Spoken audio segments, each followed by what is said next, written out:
In this session of Fabric Fodder, we're going to be uncoloring our fabric rather than adding color to it. We are going to be using a product called Discharge Paste, and the one that I'm using is by Jacquard, and it's called Decolorant. It does essentially the same things that using bleach back is what I used to use back in the ancient times. But it's much more user-friendly, and it's also less toxic. When I use bleach, I always used it out of doors. And with this product, I can use it inside. I will be going over in the video using bleach if you prefer to use that, and also some safety tips and that sort of thing. But with this discharge paste, it is much less toxic to use. So grab a cup of something to drink, because this video is a little bit longer than some of the others, because I go over several different techniques of using this paste, from stamping and stenciling and painting.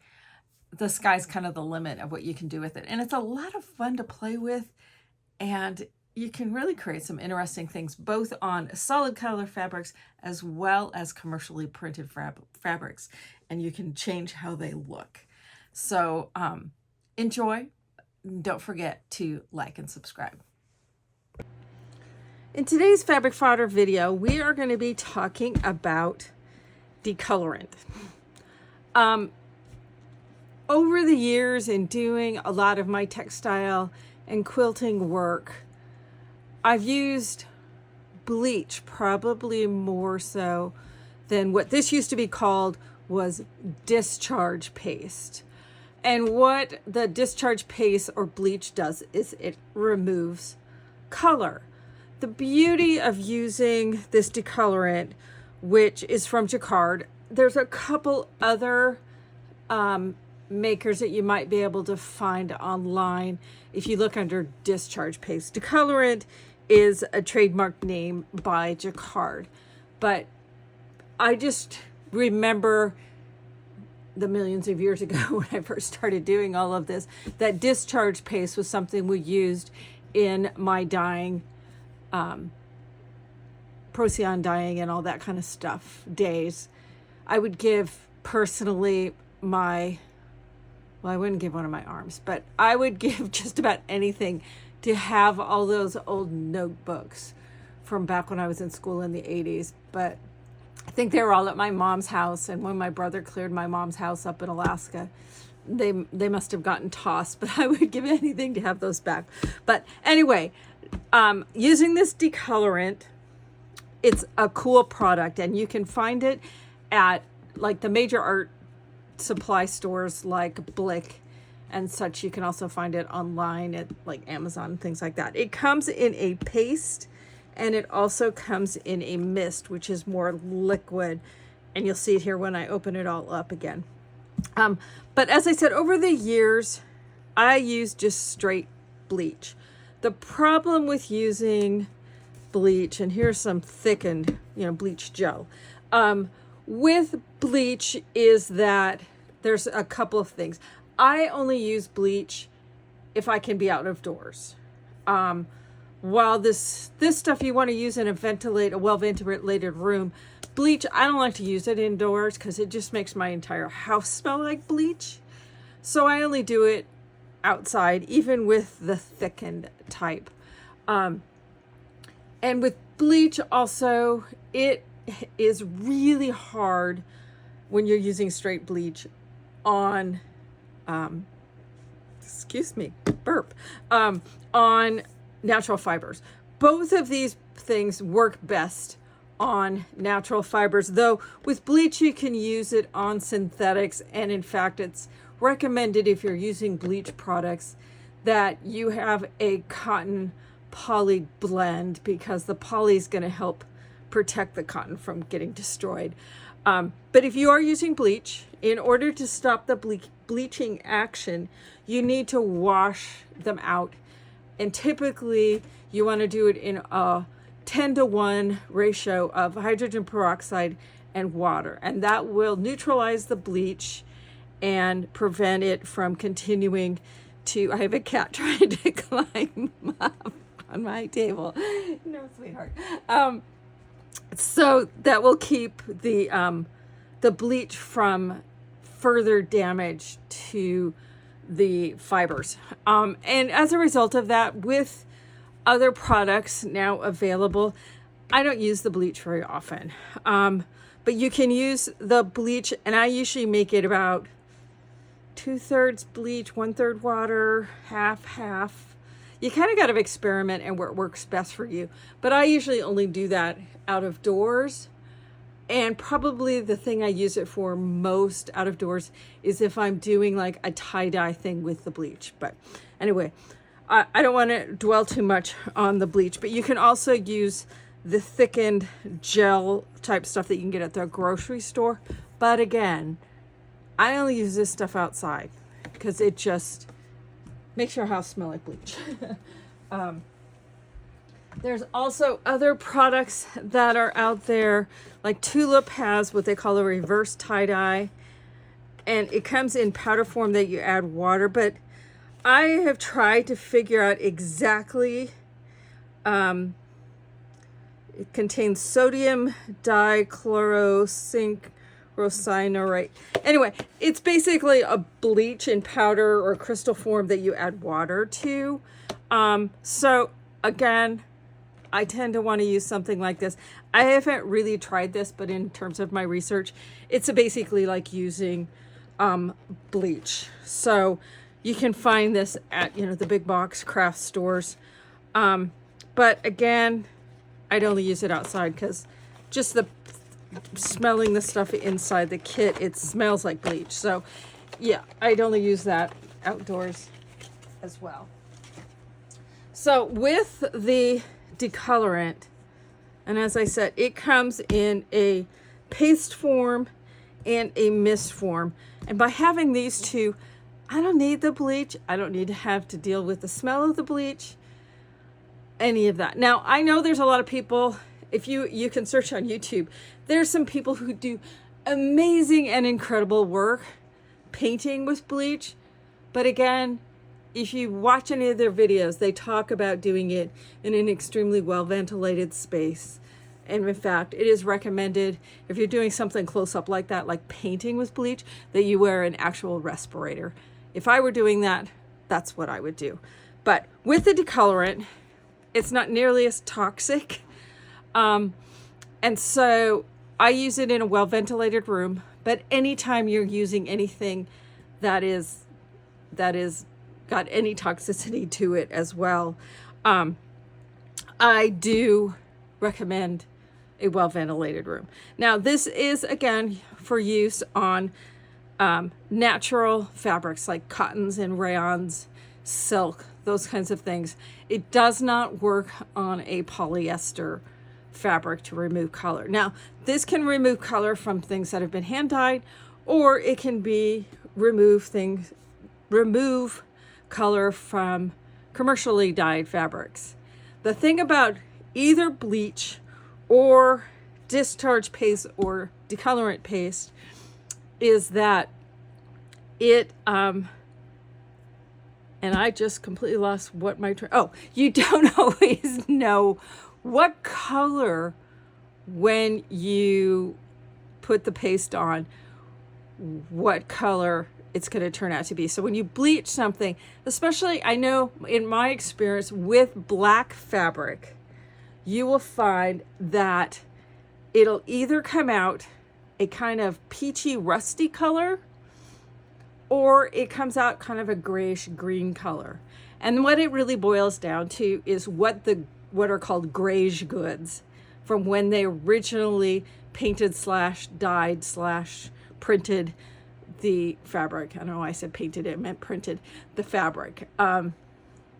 Because they don't typically print or dye the fabric from white. It's what's, like I said, called grayish goods. And oftentimes they're kind of that muddy orangey color or the muddy greeny color. So you don't ever know what you're going to get. So it's always a bit of surprise, and it's always a good idea, as I do, is to have a strip of fabric that you use to test on. And we'll get to that part. But let me just show you what this stuff looks like. This is a liquid, so I'm not going to show you what that, but this stuff, the paste, it's just kind of thick. I got some viscosity. It's kind of like pudding or runny type of yogurt is about the thickness of it. So it's really perfect for, you can use it for stamping. It's great for stenciling. You can paint directly with it. It's just cool stuff. So let me show you some examples of using this kind of thing, and then we'll get into some more particulars with it. As I had mentioned, I have done and I showed this quilt of this butterfly before. And this is a good example of the two kind of colors that things can bleach out. Now, this was done with bleach, back in the dark ages. And this had some satin here. So when it bleached out, it went to a coppery color, and where it was really bleached, it went more to kind of a golden orangey color. There's some bleach on this black fabric, and it came out the orangey color. This velveteen down here, am I on camera with that? The velveteen down here, which was a deep rust colored, went to kind of a golden color, but this black velveteen that was used for the body went into this grayish greenish color. So that is a good example of the colors. Sometimes a black will go this grayish color, and sometimes it'll go this rusty color. And invariably, whichever one you're hoping it will do, it'll do the other. Vast majority go that kind of rusty color, but every once in a while, it'll pop up in these grayish colors. And that's pretty much true with a lot of darker colors. As you start moving into other colors, lighter and brighter, especially with the solids, they many times will just go to a lighter version of themselves because they probably start with more of a lighter neutral base of the fabric versus these darker colors. When you're dyeing a fabric a black, starting out with an already darker color, like the rusty color or the grayish green color, it will tend to be a little easier to get a true deep black. So originally on that quilt itself, I still have this background piece. This was originally going to be the background, and I sprayed it with bleach.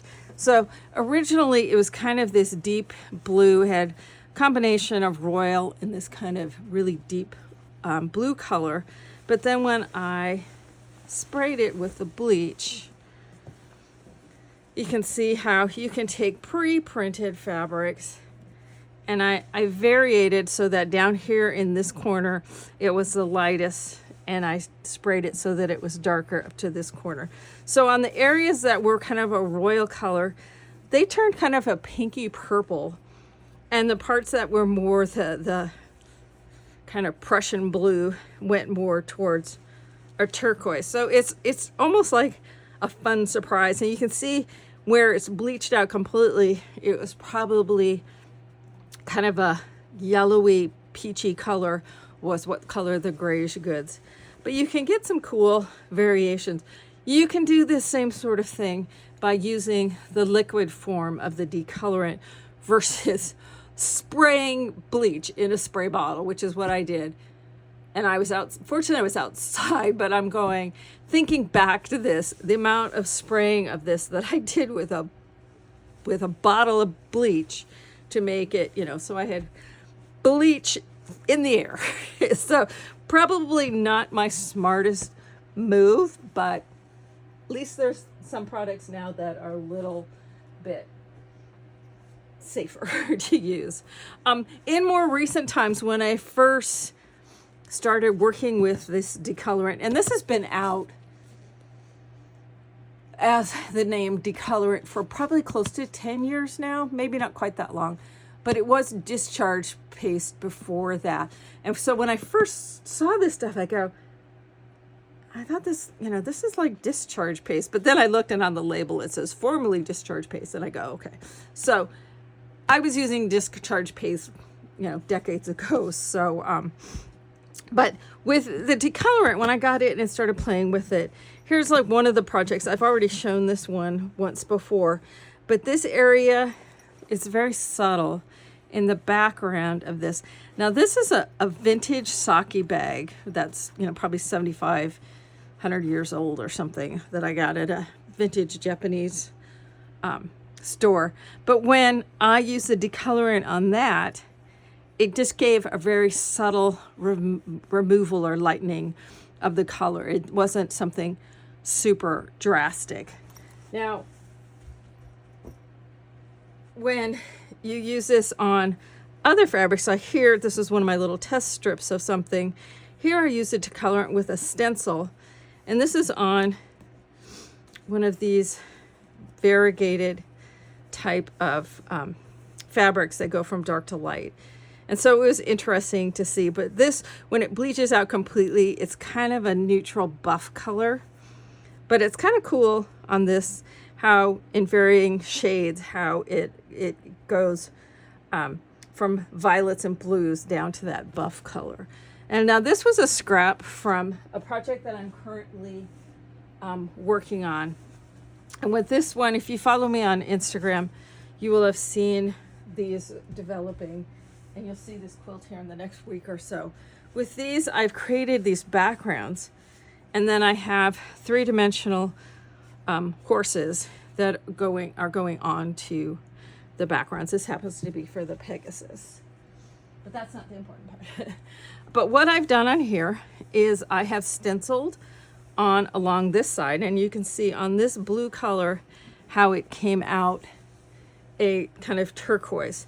I also spritzed in the background, well, there's gold spritz, but there's also spritzing of the decolorant mist, and so that gave some of that blue in the background as well. Now, it also has a variation from purple down to blue in the printed fabric itself. So that's one. Here's another one with these green tones, to where this is stenciled along the side, and the thicker you have the decolorant on, the more it kind of leaches the color out. So if it was thicker right here, it goes lighter, whereas these other areas, it's a little more blotchy, a little bit more blue, because it wasn't on as thick. To give a bubbles effect over on this side, I did it very subtly, and then I stenciled using the same stencil some pearlescent paint to give that similar type of effect. Now this one, I used a large stencil, and with the decolorant at the stencil area and the mist for this area around the outside to give kind of that blending out effect. Down here at the bottom, I used a different stencil that gave a grid, and as you can see, the natural color of this fabric before it was printed is probably more of that kind of neutral color, and it starts to show through. And with this last one, which is what this guy was a sample for, is you get that same sort of effect, and then I did some brushwork on top of it. But you can see where it was thicker, it goes down to the true background color. Where I didn't have it as thick, the blue shows through. So however thick it goes on can have an impact on it. So one other thing when it comes to using the decolorant is versus bleach is you can apply it to a fabric. Here I have something stamped on there. You probably can't see it. It's really subtle, and when I catch it in the light, I can see it.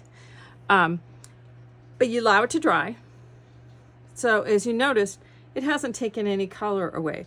So if I decide, you know, don't really like how this is working, I think I'm gonna switch this off. And you can rinse it out and just keep on going with it solid black. It doesn't have to change colors. What changes the color is when you apply heat. Now I've done it some with a heat tool. It just takes a whole lot longer. But the best way to change the color is using an iron. So that's what we will do when we're doing the examples of that. So anyway, let's go ahead and get started. All right, so as I just had mentioned, the decolorant comes in a paste form and a liquid form called mist. I have also taken and put it in some other containers. So this is a squirt bottle that I've taken some of the paste and put it in.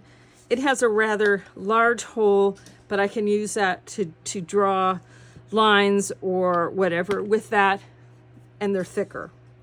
I've also taken one of these pens that has, has a little needle and it's a very thin needle type application. It's got a needle that closes so it doesn't get plugged.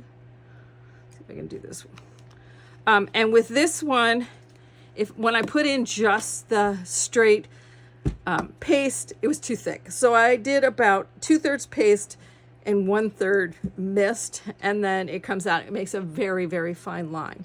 I also have some other needle type tops. This one's got a little bit larger bore, and this one can take the straight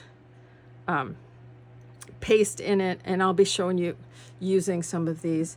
And then I've also taken one of my Ranger, the little mini misters, and put some of the decolorant mist in it. Now, if you're using, especially this mister, this comes out pretty splotchy in terms, it's very large droplets in terms of the spray because of the spray nozzle on this one. So I don't have any problems just spraying this one. But if I'm using this one, I do tend to put at least some sort of mask on so that I'm not directly breathing in the mist. Now, nowadays, that's not as big a deal because we probably all still have masks laying around from a few years back. But if you're using this little mini mister, because it just gives a much finer mist, I do recommend you wearing some sort of mask in order to prevent yourself from breathing in this fine mist. This one, it's not as fine of a mist, and I tend to spray it without any issue. So let me just clear this desk off, and we'll go ahead and get started with some of these things. So I do like to wear gloves just because this is not a natural material, so to speak. So I just tend to prefer to wear gloves using it. All right, so you can use this decolorant. And by the way, I purchased my decolorant, my Jacquard decolorant. I didn't get sent it. This is my recommendation of this product is wholly my own. Jacquard does not sponsor me, did not send me any product, any of that. This is just totally on my own. But anyway, you can stamp with it, you can stencil with it, you can paint with it, you can spray with it, you can write with it, that sort of thing. So you can do so many cool things with it. So let's just start out. The first one we're going to do is a little bit of stamping. Here, and I have ones that are already dry and ready to go, rather than having to wait for it to dry. You can heat dry them, but how this stuff is, how it becomes decolorized is through heat. So a heat tool, while it dries, it'll also start the process of decoloring. So if you want the option to be able to wash it out, make sure that you do allow it to just dry on its own and not use any sort of heat tools. So with this one, I've stamped one of my foam stamps that we had used previously.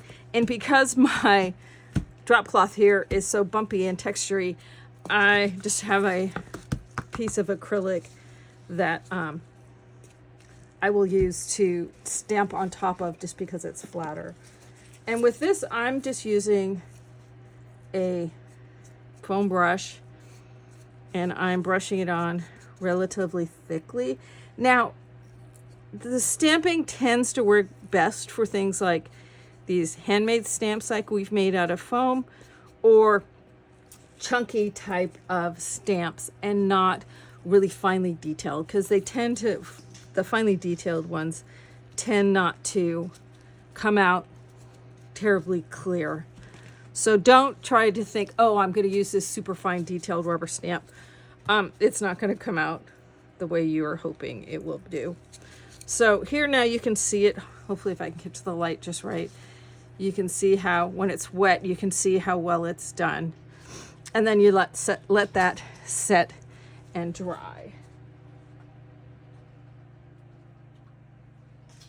So that's our stamp ones. And I'm going to do a couple of them, and then we'll come back and I'll iron them, and you can see how that works. Now, this next one I stenciled. Now this is a stencil that I used on one of the horse backgrounds, and it's stenciled on to my fabric. Let's get another little piece. So we just lay it here. Now there's two ways you can do this. I have done it with foam brush, and it tends to go on. I'm going to do like half of this with the foam brush, and it tends to go on a little thicker, and it can have greater potential to ooze under the stencil. So you need to be careful with that. The other option, I use a stencil brush, and I usually have some in my lid, so I just use it to stamp there, and then I stamp or pounce it. You can also use your cosmetic sponges. Those also work well. Now this stuff doesn't dry onto your brushes super fast, so you can leave them sitting out. Now if I extend, like over here, if I go beyond my stencil, it is kind of tricky to be able to try and remove it off of there. I have some extending over here as well. I have tried using a wet wipe and stuff, and you can wipe, especially while it's still wet, you can wipe away. Actually, this is dried over here, so I don't know how well I can get that off, but this, while it's still wet, you can wipe a lot of it off. Not all of it. That requires actually immersing it in some water. But as you'll see, I get a goodly portion of it off. You just want to do it right away while it's still wet before it dries. Okay, so there's the wet one, and we'll do the dry one here in a sec when we go to iron them all. Now I do wipe this stuff. It's kind of almost, it stays kind of wet for a while because it has almost an oily finish to it. So because I use my stencils for all sorts of things, I do like to use, and it just wipes off right with a wet one. So I do like to wipe off my stencils after I've used them. Let's see, what else do I have here? Now this one is where I've painted onto the fabric. So I don't know if it shows at all on the camera or not, but with this then I can take my foam brush, so I can brush it on. So that kind of gives a kind of a cool, very much showing the brush marks. I can take a foam brush to make stripes, and then I can, whoops, I can also take, where's just a regular, there's just a plain old brush. Yeah, that one's kind of yucky. This one.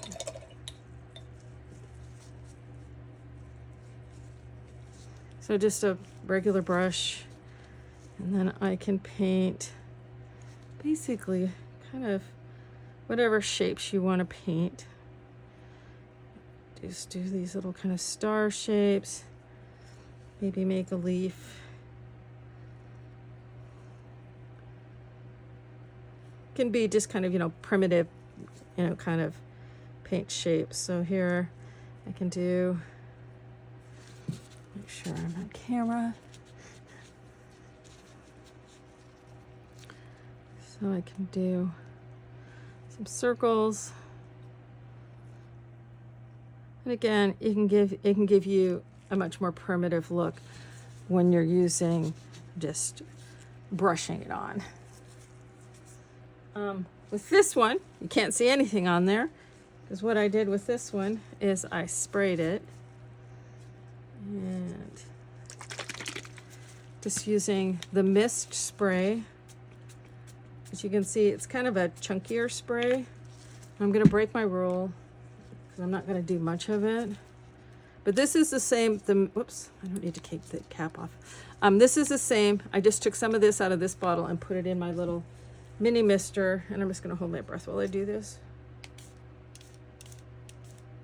The further back you get, the more misty it is. And then you let that dry, and you'll see after we let it dry, when we press these. Now with this one I've taken, put these guys on.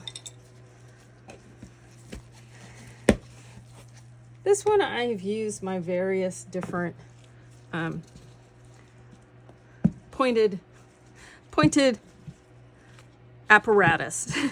So this big fat one, and this is done, I probably put this stuff on there probably a good hour and a half ago, and it's because with this thicker one it comes out a lot thicker. Grab a small piece because I'm not going to totally redo all these. So I just whack my head on my camera. But it comes out, and you kind of have to play with this to kind of get a sense of how quickly you can move with the viscosity of the paste. If you go too fast, it blobs up. Too slow, it gets super thick. With this one, which is a wider bore needle, shake it to get it down. Again, you kind of get,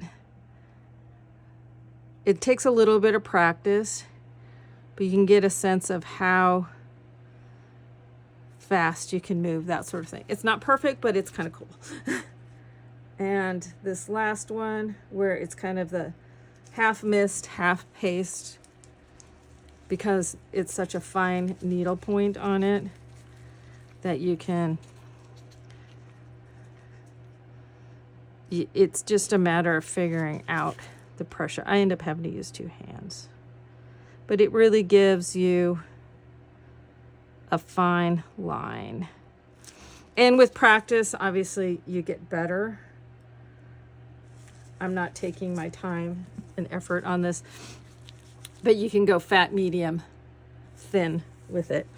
And it's the same on this. Now, what I'm going to do on this one, because it's not quite dry, I'm going to show you how, just using your heat tool, you can start the process of it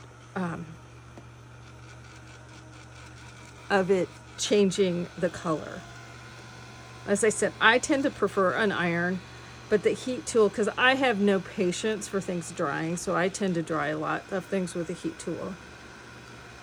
Now, the one thing to be careful when you're using a heat tool on fabric is, this is 100% cotton fabric, so I'm not going to run into any problems.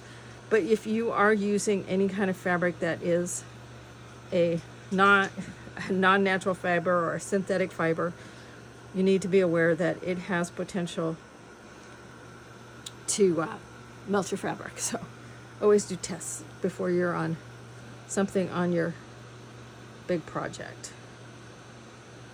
I hung this in front of my fan for a good 15 minutes, and it's just been slow drying. Now you're probably not going to start seeing color change just yet. It has to get pretty good and hot, but you can start seeing some with the drying process with a heat tool. Probably have too much in my electric circuit right now. My fan, every time I'm waving this, my fan across the room is going. So I have an iron on, a heat tool on, and my fan on. All of those are major draws of power. Okay, so this is not drying as fast as I'd like. Sometimes with these, you have to almost let them dry overnight. But it's, you can see on the back side sometimes if the colors, you can start to see some of the color starting to change right there. But let's go ahead and get the iron out.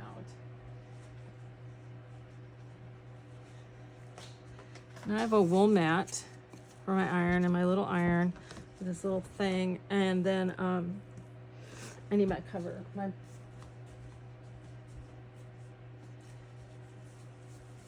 So I have a press cloth now that's specifically a press cloth. So let's start out with the ones we did first.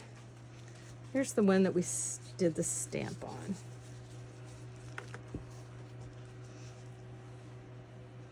Whenever you're doing something that involves an iron, you always want to make sure, so you can see it's starting to change. See, it's kind of going that, am I on camera? That peachy pinky color.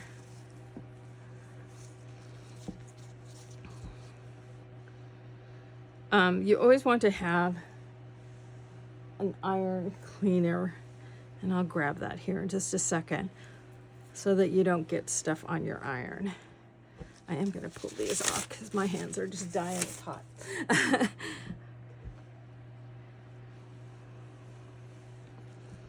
So you can see how then, and now it's permanent. Once you've used heat on it, it is permanent. You can't wash it away. You wash it, it's going to come back looking exactly like this. But you can see where it's more intense on the spots. Now, if I wanted to get this kind of detail, I couldn't. It only does it when you're not really trying. But on the areas where the gel was thicker, it's more bleached out than on the other areas. That's kind of a cool, subtle type of look with that. So that is with the stamped. Now the stenciled one,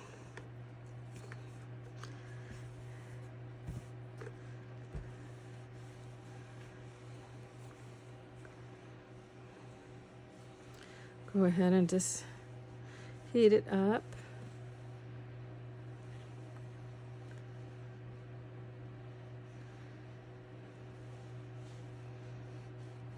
Now this black fabric is coming out kind of a really cool, kind of mauve-y type pink versus the rusty.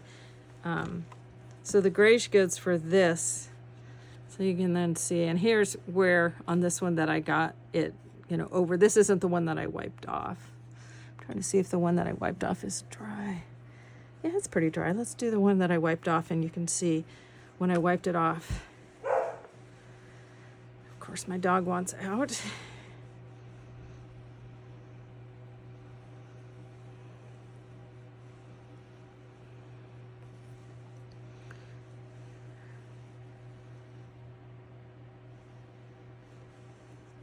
So you can see in the areas where I wiped it off versus this one, how this I didn't wipe off, this one I did, and this was already dried, whereas on the top, you can see where I didn't wipe it off, and here's where I did.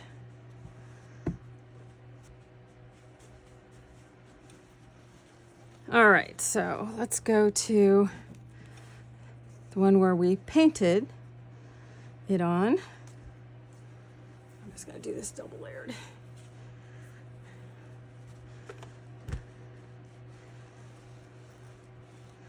That's too thick. But this is where I painted just with the foam brush and the regular brush. And on those ones that I've already ironed, I will probably go over and give them another good iron where I'm not moving the iron quite so much, so that I can make sure it's completely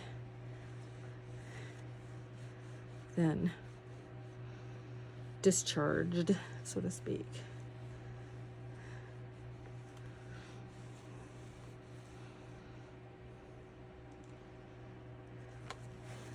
So there you can see where it was thicker, it bleaches out more than the areas where it doesn't, where it's more subtle. So that's the one I did before my demo. Let's do this one.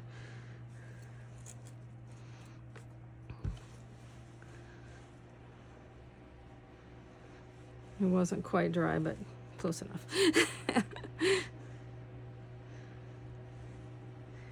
After I do something like this, I always clean my iron.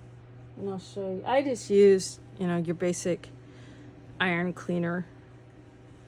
But before you are going to iron anything else, or you get an iron, and I don't know why I didn't grab one. I have an iron that is a non-steam iron that I use only for crafting. I mainly use it with when I'm doing wax. But you can also pick up an inexpensive iron to use for just your crafting that you're not going to use on other good fabric, that sort of thing. So this is the one we painted. This is the one I did beforehand. This is the one where I use that wide. But see, you can get some cool effects with using just the brush marks and stuff. So you can do circles. So you can get kind of that primitive look with that, with just using a brush.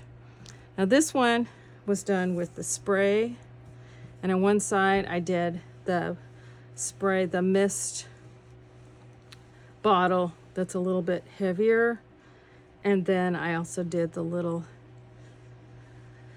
Ranger mini mister thing.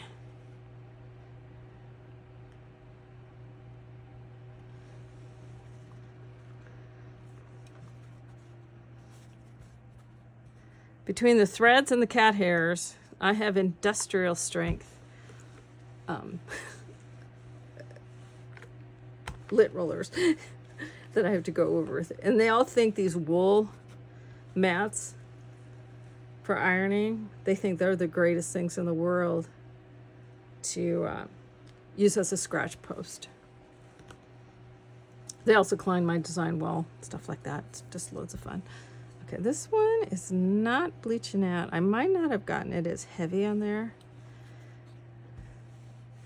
It is not bleaching very quickly.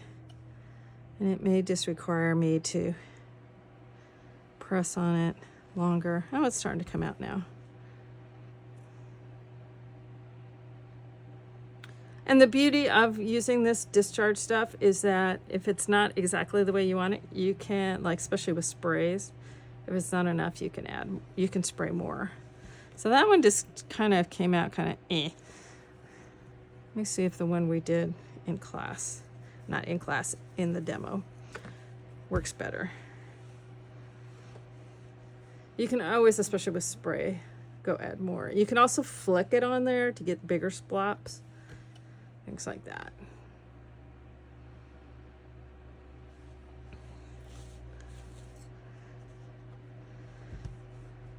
Now, I've never had problems like this with sprays before, so I'm like, I don't know. Maybe I'm just rushing it by trying to do this too quickly and not just letting the iron really heat in.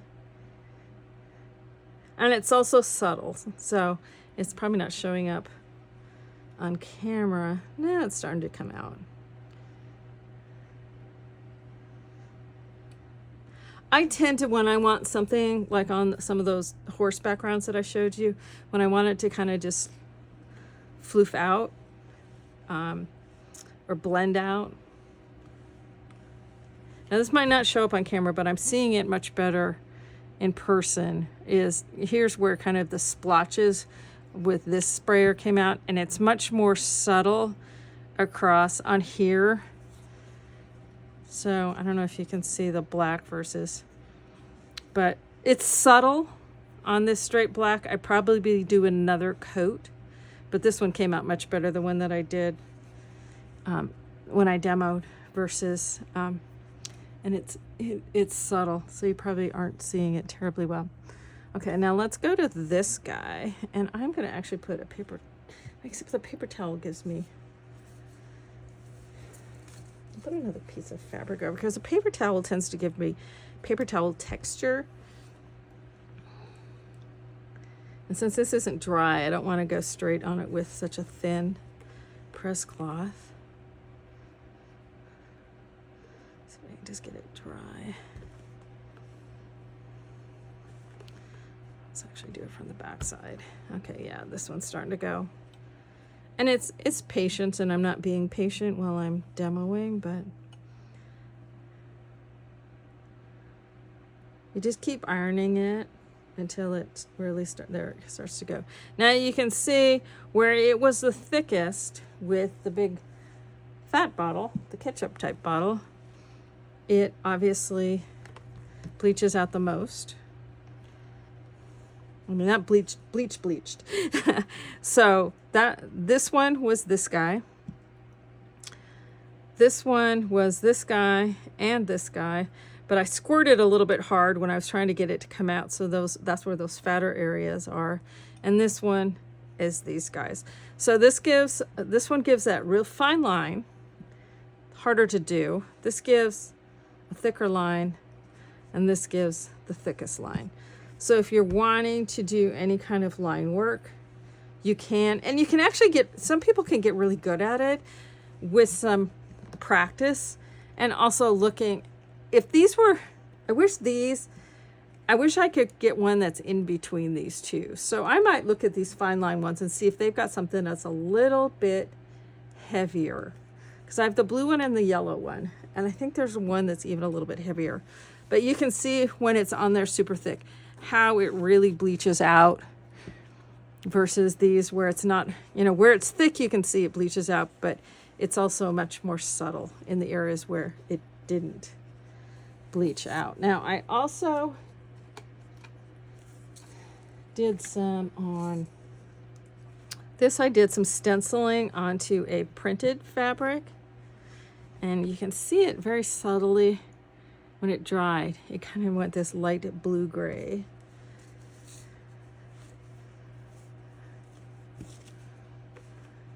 Now this is an actual press cloth that's intended to be a press cloth. I'm not really sure what kind of fabric it is. It's probably like a nylon, because that tends to not melt. But it's working really great because you can see through it. Most of the time with a press cloth, you can't see through it to see what's happening. Okay, now this has that rusty orange color. That's really cool. So again, whenever you're doing it onto a printed fabric, a commercially printed fabric, I always suggest you just do a little test piece first, so you know what you're potentially getting. So this is very common background color on these blacks. I'm actually kind of a bit surprised by this kind of grayish purpley color, because it's usually greenish gray, peachy gray like this, but that's the first time I've seen a purpley gray, and I'm really kind of excited about that.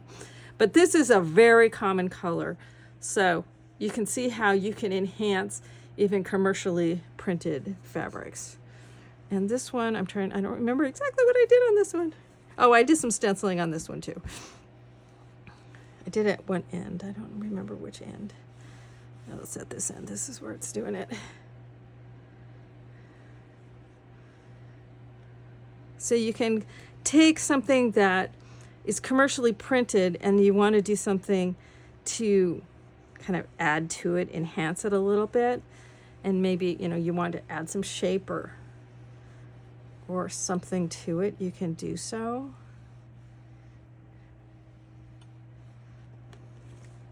So there I used this stencil, and I stenciled on these kind of pluses and lozenger things. So one of the other things, while we're on that, let me move this out of the way. Because one of the things you can also do is, once you've taken away the color, many times when you're working on a darker color or something and you want to add some color to it, but when you try to use just acrylic paints on a dark fabric, they, even if they're opaque, they don't have the same vibrancy. Whereas if you take away some of the color and then you line your stencil back up again, sometimes it gets to be a bit tricky. Figuring out, okay, where did I, okay, so if you line it up, well, that doesn't line up with my little lozengers.